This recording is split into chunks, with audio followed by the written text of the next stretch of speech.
ఒక చిన్న సందేహం ఉంది, అడగమంటారా? చెప్పండి. మనం దశావతారాలు అనుకుంటుంటాం.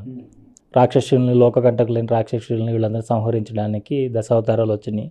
అలాగే మన విజయదశమి నవరాత్రుల్లో కూడా అమ్మవారు కూడా రకరకాల అవతారాల్లో వచ్చి లోకకంటకులైన రాక్షసులను ఎన్నో విధాలుగా సంహరించింది. భగవంతుడి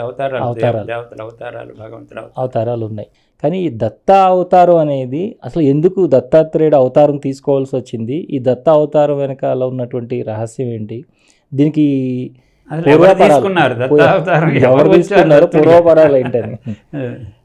సరే, అది చాలా మనకి సందర్భోచితంగా ఉంది. ఇదంతా పవిత్రమైనటువంటి మార్గశిర మాసం. ఎందుకంటే ఈ మార్గశిర మాసంలోనే మనకి దత్త జయంతి వస్తుంది కాబట్టి. సరే, ఈ సందర్భంగా మీరు చెప్పినట్టుగా మనకి అందరికీ తెలిసినటువంటి దశావతారాలు, అమ్మవారి అవతారాలు ఇవన్నీ కూడా సరే ధర్మాన్ని భ్రష్టు పట్టించి, ధర్మాన్ని ఉల్లంఘించి, సనాతన ధర్మాన్ని ఉల్లంఘించి ప్రజాకంటకులుగా మారి, లోకకంటకులుగా మారి, ఇంకా వాళ్ళని సంస్కరించేందుకు అవకాశం లేని విధంగా వాళ్ళంతా పతనం చెంది సజ్జనుల్ని బాధిస్తూ ఉన్నప్పుడు ఒక విష్ణుమూర్తి కానివ్వండి, ఆది పరాశక్తి కానివ్వండి, పరమేశ్వరుడు కానివ్వండి, ఎవరో ఒకళ్ళు ఒక అవతారం ధరించి భూమిపైకి వచ్చి ఆ రాక్షసుల్ని లేకపోతే ఆ ధర్మాన్ని ఎంత నాశనం చేస్తూ ఉన్నటువంటి వాళ్ళని సంహరించి మళ్ళా ధర్మాన్ని పునఃప్రతిష్ఠ చేసి మళ్ళీ ఆ అవతారాలు ఉపసంహరణ జరిగిపోతూ ఉంది. మనకు భారతదేశంలో పుట్టిన వాళ్ళందరికీ ఈ అవతారాల గురించి, పురాణ పురుషుల గురించి అందరికీ బాగా తెలుసు. అందరూ ఆ అన్ని పర్వదినాలుగా జరుపుకుంటూనే ఉన్నాం. కానీ ఇక్కడ దత్తాత్రేయుల వారి దగ్గరికి వచ్చేసరికి ఈయన కార్యక్రమం అది కాదు. ఈయన కార్యక్రమం ఏంటి, అసలు ఎందుకు రావాల్సి వచ్చింది, దానికి అసలు ఆవశ్యకత ఏంటి, అసలు దాని నేపథ్యం ఏంటి, దత్త అవతారానికి అసలు నేపథ్యం ఏంటి, ఇది చాలా డిఫరెంట్గా ఉంటుంది. మనకి ఇందాక చెప్పుకున్న అవతారాల కంటే భిన్నంగా ఉంటుంది. సరే, అది తెలుసుకోవాలని అంటే ఏంటంటే మనకి అసలు మూలానికి వెళ్ళాలి. అంటే సనాతన ధర్మం దగ్గరికి వెళ్ళాలి. అసలు విశ్వం యొక్క పుట్టుక దగ్గరికి వెళ్ళాల్సి వస్తుంది అన్నమాట. విశ్వ ఆవిర్భావం దగ్గర నుంచి చెప్పుకుంటే తప్ప ఈ దత్తుడి యొక్క అవతరణకి ఏంటి ఆవశ్యకత, ఎలా ఏర్పడింది అనేటువంటిది మనకి అర్థం కాదనమాట. సరే, గత ఇంటర్వ్యూలో చెప్పుకున్నటువంటిది కొద్దిగా మనం ఒక కొద్ది నిమిషాలు బ్యాక్గ్రౌండ్ చెప్పుకోవాల్సి వస్తుంది. ఏంటంటే మనకి మన వైదిక విజ్ఞానం ఏం చెప్తుంది అంటే మొదట్లో బ్రహ్మము ఒక్కడే ఉన్నాడు. ఆ ఒక్కటిగా ఉన్న బ్రహ్మములో నేను అనేకమవుతుంది కాక అనే మహాసంకల్పం కలిగింది అని చెప్పని మనకు చెప్తాను. ఆ మహాసంకల్ప కారణంగా బ్రహ్మములో కలిగింది. ఆ మహాసంకల్పం కారణంగా బ్రహ్మములో ఉన్నటువంటి చైతన్యమే వ్యాపనం చెంది అందులో ఉన్నటువంటి ప్రజ్ఞ ఈ విశ్వం యొక్క అంత స్కెచ్ తయారు చేసిందంట. దాని ప్రకారం బ్రహ్మంలో ఉన్నటువంటి చైతన్యమే ఈ నామరూపాత్మకమైనటువంటి జగత్తుగా ఈ విశ్వంగా ఏర్పడింది.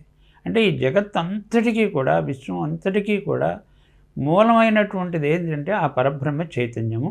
ఆ పరబ్రహ్మ చైతన్యంలో ఉన్నటువంటి మహాప్రజ్ఞ అది నిర్దేశించిన విధంగా ఈ బ్రహ్మాండముల యొక్క సృష్టి స్థితి లయములన్నీ జరుగుతూ ఉన్నాయి అని. సరే, అయితే ఇక్కడ ఇందులో మనకి ఏమిటి ఈ సృష్టికర్త యొక్క సంకల్పం? ఈ సృష్టి చేయడంలో మనం జీవుల దగ్గరికి వస్తే సృష్టికర్తకు ఒక సంకల్పం ఉంటుంది కదా. 84 లక్షల జీవరాశుల్ని సృష్టించాడు ఆయన. సరే, అందులో మానవులను సర్వోన్నతమైనటువంటి పరిణామ క్రమంలో ఉన్నత స్థితికి వచ్చినటువంటి వాళ్ళు.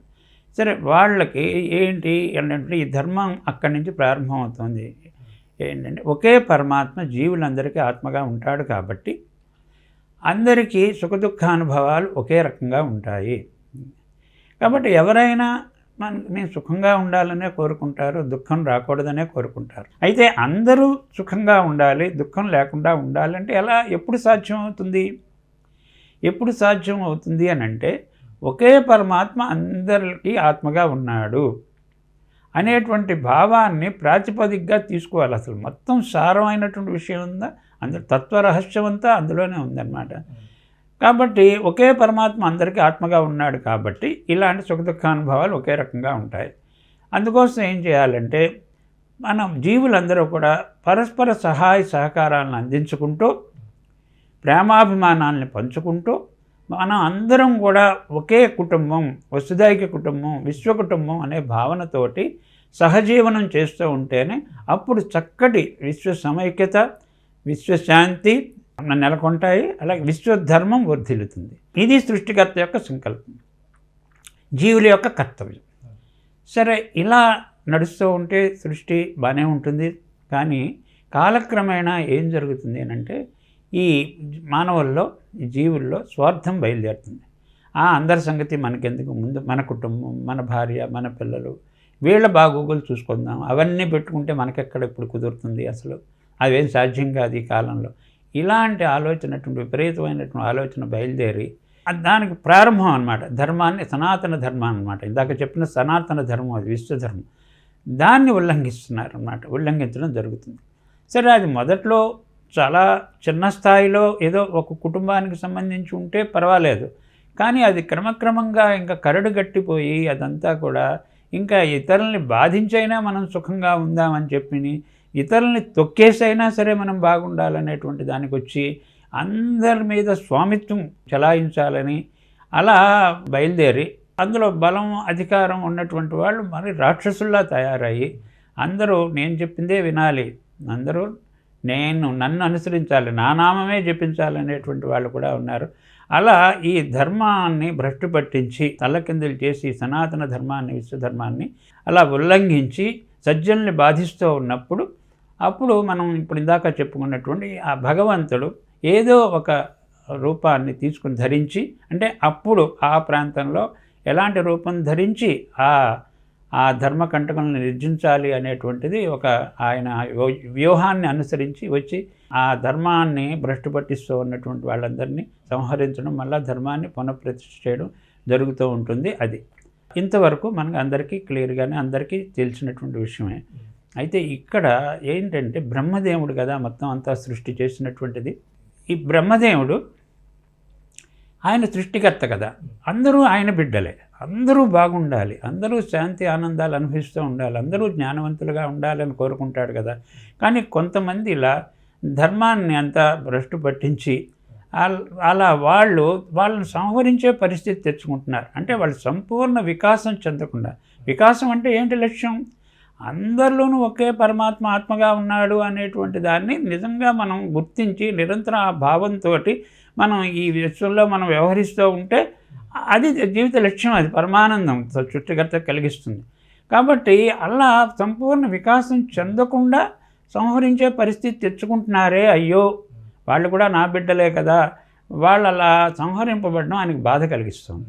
అందుకని ఆయన ఏం చేశారు అంటే మొత్తం అందరినీ, ఋషిగణాలందరినీ ఆయన పిలిచాడు. పిలిపించి వాళ్ళ దగ్గర తన ఈ బాధను వ్యక్తం చేశారు.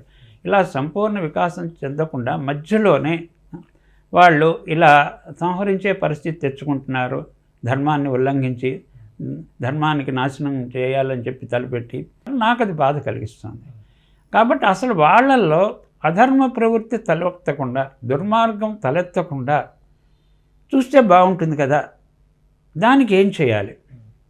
దుర్మార్గులుగా మారిపోయాక సంహరించవలసి వస్తుంది. అసలు దుర్మార్గులుగా మారిపోకుండా ఉండేందుకు మనం ఏం చేయాలి? ఇంకా ఏదో చేయాలని అనిపిస్తుంది. వాళ్ళకి తగిన ఏదో బోధ చేయాలి, లేకపోతే ఏదో దానికి ఒక వ్యవస్థ కావాలి అని చెప్పి నాకు అనిపిస్తోంది. సరే, దానికి ఒక ఆచార్య వ్యవస్థ, గురు వ్యవస్థ కావాలేమని అనిపిస్తోంది. మీరందరూ దాన్ని సమగ్రంగా ఆలోచించి ఏం చేయాలో మీరు ఆ కార్యక్రమాన్ని మీరు రూపొందించి నాకు తెలియజేయవలసిందిగా కోరుతున్నాను, దానికోసం కృషి చేయవలసిందిగా నేను కోరుతున్నానని చెప్పారు అన్నమాట. అసలు మూలం ఇది.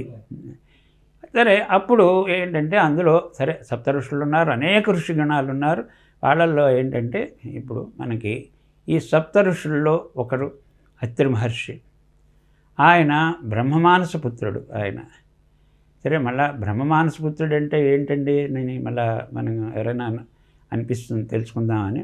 అంటే ఏంటంటే బ్రహ్మమానస పుత్రుడు ఎలా వస్తాడు అని అంటే సరస్వతీదేవి జ్ఞానమాత.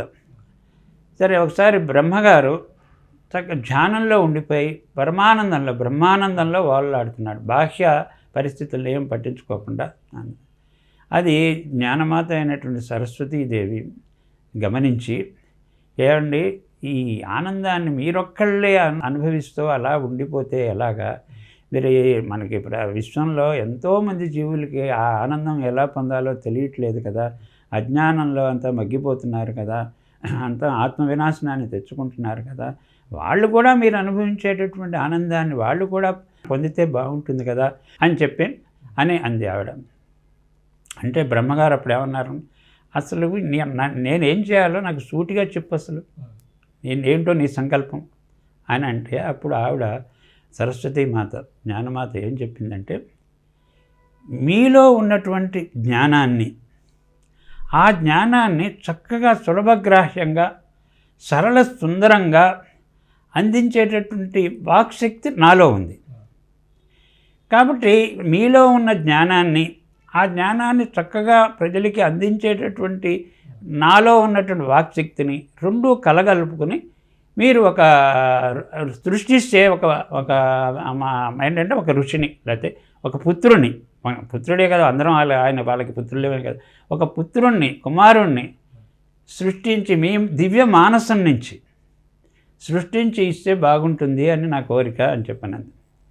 సరే, అలాగే మరో బ్రహ్మ మానసపుత్రుడు జన్మించాడనమాట. అది ఆయన అత్రి మహర్షి.